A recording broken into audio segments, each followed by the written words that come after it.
Si aujourd'hui tu ressens le syndrome de l'imposteur, sache une chose, c'est que tu es peut-être un imposteur. C'est que c'est peut-être aussi une bonne nouvelle et que ce n'est pas une fatalité du tout.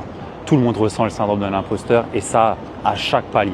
À chaque moment où tu dois dépasser un certain stade, on ressent tous le syndrome de l'imposteur. Maintenant, la question que j'ai envie de te poser, c'est qu'est-ce que tu en fais de tout ça?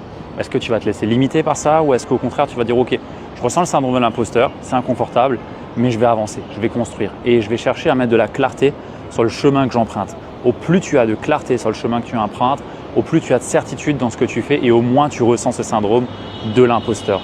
Les moments où j'ai le plus ressenti le syndrome de l'imposteur sont les moments où j'ai le plus douté de moi et de ma trajectoire et de mes prochaines actions. Donc, si tu veux sortir de ce syndrome de l'imposteur, ne cherche pas à travailler tes croyances, à travailler ton estime ou je ne sais quoi. Non, mets de la clarté sur le chemin et mets un pied après l'autre pour aller développer ton activité. Je peux t'assurer que tu avanceras bien plus vite et surtout, il n'y aura plus aucun sujet de syndrome de l'imposteur. Dis-moi dans les commentaires si ça te parle.